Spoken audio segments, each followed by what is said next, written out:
the inevitable independence of the Arabs, the Kievan Rus seizing control of mainland Eurasia, and a new world Cold War emerging. It's safe to say the short-lived period of peace has come to an end.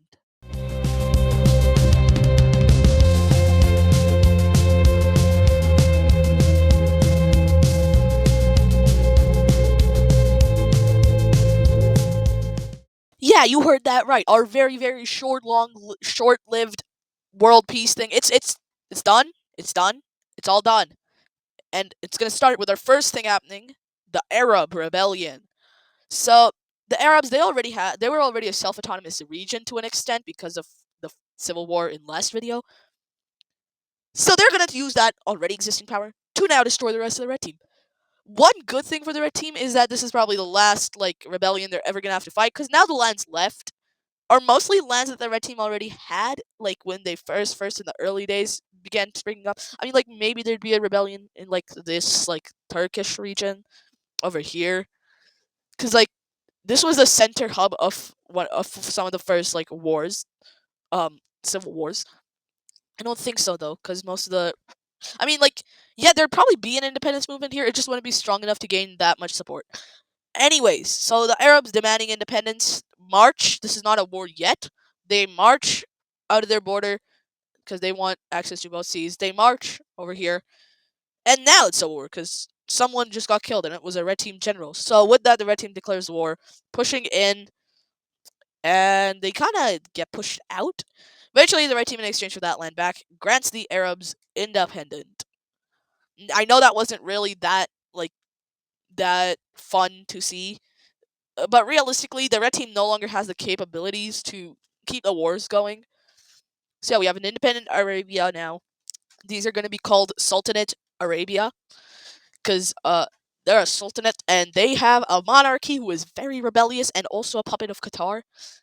Qataria, we're going to call it Qataria, because remember Qataria, this region, they look small, but their influence is huge. They influence this state. They have a lot of relations with the blue team. They have control over Egypt, Grecia, Carthage. Kind of pulls away from them a bit. Then these guys they have control a lot over. Overall, the red team went from looking like this. I'm gonna color in every territory they owned or used to own. We're gonna color all of those in. Red team went from looking like this. Um, oh my god, they lost so much territories now that I look at this. They went from looking like this. Pay 3D is all right. We're back. Yeah. So they went from looking like this to then losing that. They lost Americas. They lost a bunch of stuff. Is this undoing what I did? Please undo what I did. Oh god, I swear, if it crashes, I will be mad. Yes, they lost that. They lost their African stuff. They lost a bunch of stuff here. Lost Portugal, Italy, France, Spain, Morocco, Algeria, Carthage, Egypt. That, Qatar, Arabia. Now they're over here, completely destroyed. So yeah, I do feel bad. Last video didn't do so well. People did not like the collapse of the red team. Don't worry, because this was inevitable. Everyone knew this was gonna happen. No one expected it to happen in the middle of episode 23. I was personally gonna have it happen until episode 30. But I'm not gonna lie, I think until episode 30, episode 30 would be so stale. We needed something to freshen up the series. And that's the collapse of the red team, and now a new world order is gonna be taking place. So now we have a Cold War beginning. And this Cold War canon event, this is gonna happen until episode 30. That's where it's gonna end. It's not gonna end before episode 30. It may end after episode 30, but before episode 30, it's not gonna end.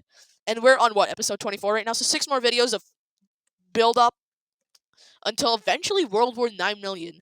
Yeah, eventually there's gonna be a big old world war after this Cold War. I can confirm that. So stay tuned to the series, episode 30 or later. Something big's gonna happen.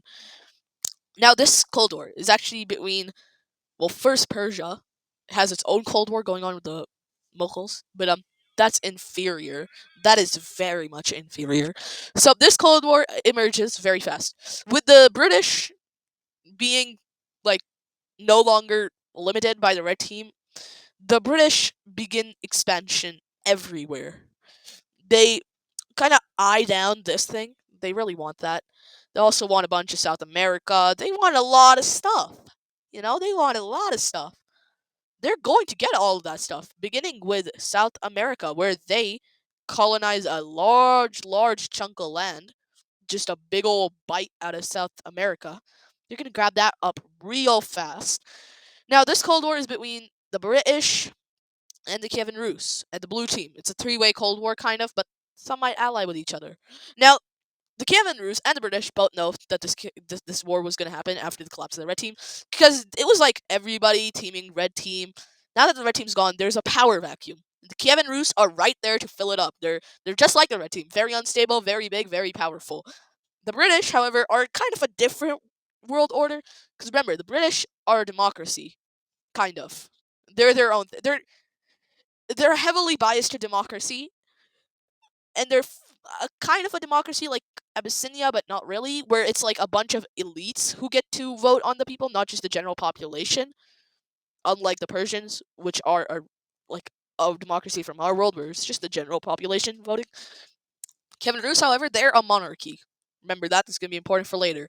And as you can see in the most of the world, with the democratic revolutions of Asia, the independence movements of the Americas, the tribal systems in Africa and Oceania and this part of Asia and Germany or Germanic, Polia, whatever their name was. I called them Polia, but they lost all their Polish regions through war, so we're gonna call them Germania now. Either way, as you can see with those, monarchies are not really that popular anymore. Just like in our world, monarchies are not doing so well. So the British, using this like knowledge that monarchies are probably gonna collapse, kind of start convincing a bunch of American native tribes, basically tribal systems, tribes, I don't know, countries that aren't recognized by anyone except for each other, except for the natives themselves. So they kind of convince them that, hey, join us or the Kievan Rus. They're bad monarchies. They're gonna take you over. Yep, that somehow works. I mean, if I was going to like know of the Kievan Rus' existence, but not really know what they're doing, just know that they're really powerful, I would probably accept the British's offer to join them as well, because I'm just a tribe. I can get easily steamrolled. The British are a big old country, and they could probably defend themselves from the Kievan Rus for a little bit of a while. Now, as far as all the people who've been colonized by the British in the Americas, just know of Britain as like the Americas. They don't know about any of the stuff in Europe, Greenland, Iceland. The South American colonies don't even know the North American colonies exist. I mean, the higher up elites do, but the general populace could not care less and does not want to care. So yeah. Meanwhile, the Soviets, they're eyeing down Stanistan. They kind of want that juicy land opportunity, ripe land to be developed. They also want this part of China as well as Manchuria, Siberia. They have a lot of stuff. So the Kievan Rus, they're gonna go ahead and they're gonna create an alliance. Now this alliance is called the World Order League, WOL.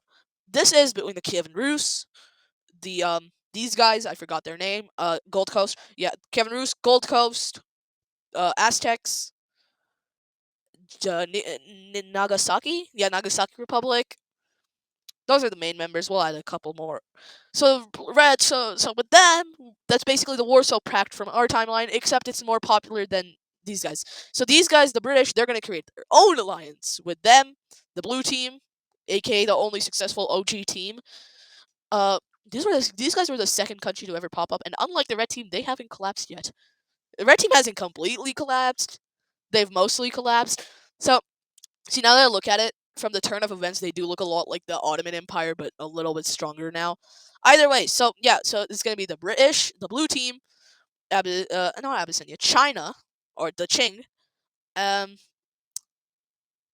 the Gold Coast is not the Gold Coast, America, the American Union. That's pretty much it. All these like new red team independence countries that got independent from the red team do actually create their own alliance, but that's insignificant right now. This alliance is called the RIS, Red Team Independent Social Nations. Yes, no. RIN. These countries call themselves RIN, and it's basically every country that got independent from the red team and isn't a puppet state looking at you, American Union. You're a puppet of the British. Well, not really. They can do whatever they want. They just won't because they want to be friends with the British because Like these guys are Louisiana type thing is insignificant. Florida's a colony. This is all unexplored. These guys are pathetic excuse for a nation. Their on all the only existence their only purpose was to just make the red team feel better about not having allies in the Americas. Oh yeah, the British. So yeah, that's British are the only real country that borders the America. So they're gonna ally with each other. Meanwhile, speaking of the American thing, so that's the Cold War teams right now. Now speaking of the American thing, they're going to do some invasion, mostly occupation, not invasion yet, of the I forgot their name. We're gonna call them Small Louisiana because they look like Louisiana sideways. I don't know if that's true or not. So they're gonna invade them. Well, not really. They call it an occupation, but it is an invasion. Now this actually stems from a little rebel group that the Americas have that just wants these small territory. However, this territory is very important because it's the only thing that gets the American Union into this place to their to the Bay of Mexico. Now, back over here, Colombia actually joins the British. So yeah.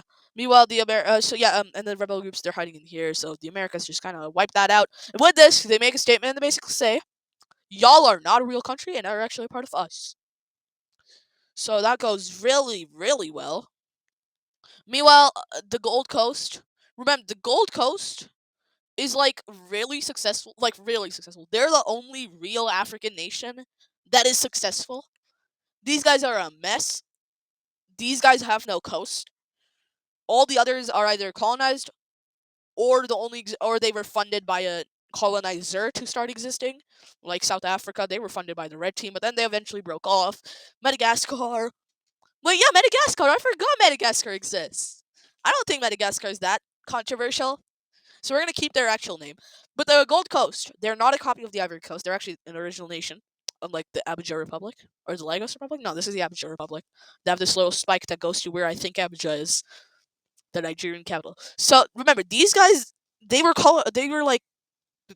away from the Umayyads, who you could say are colonizer, but they're an African nation colonizing African nations. So not really, they're fine. They're like the red team that started in Mesopotamia region and then colonized the rest of the Middle East. That's not really colonization. That's more spreading your arms. They did not spread their arms very wisely and then got rebelled against after they lost a war against the red team. So these guys are kind of fun successor. Now these guys are technically a real colonizer because they have a colony over here. So are these guys have a colony over here, a much bigger colony, in fact. But speaking of the Gold Coast, they actually make another like smart move, and because bro, the Gold Coast, all they do is smart moves. Like I can't remember the last time the Gold Coast made a mistake that didn't eventually pay off. Like the Gold Coast never makes mistakes. Gold Coast is 40 thinking. But they colonized that in exchange of the puppet of Nagasaki colonizing that. Now the reason this is to basically connect the Nagasaki settlers to this side of the Americas and vice versa with the Gold Coast. That's why the two collaborated on this colonization. It's also to open trade relations between them without constantly getting harassed by native rebellions. Because remember, the native rebellions still want their own country, which is completely fair. They illegally got colonized. No, well, there's no legal colonization in this world because there's no UN. There used to be one. It didn't do well, but there used to be a colonization treaty like back in the early days, but no one followed that. That that got completely ignored. That it got completely ignored. Oh, oops, oopsie doopsie. We'll just fix that right up. There we go.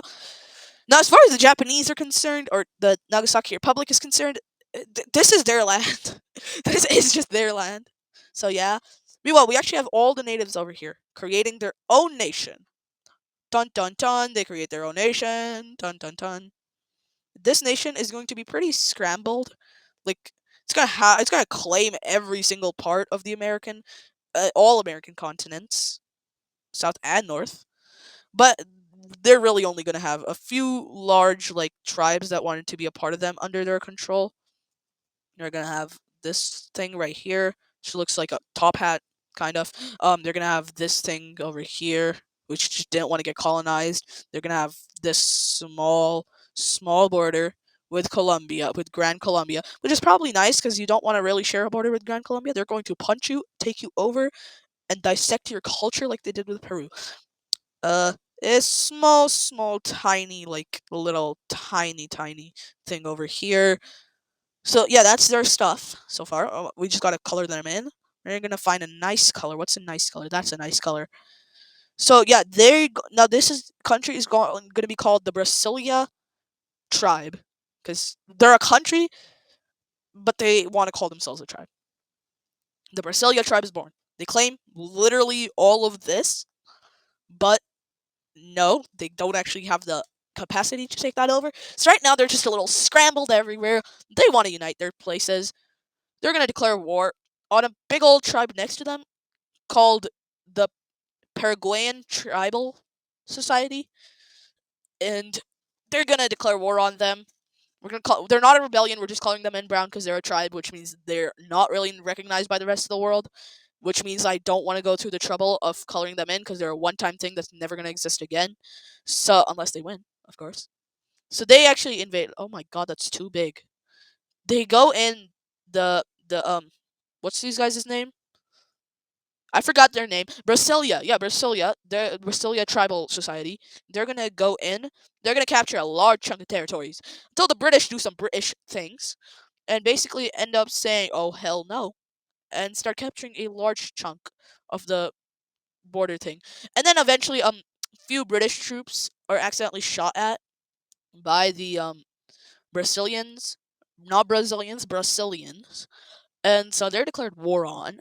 The British kind of declare war. They kind of start moving in, bro. They move in. They take everything.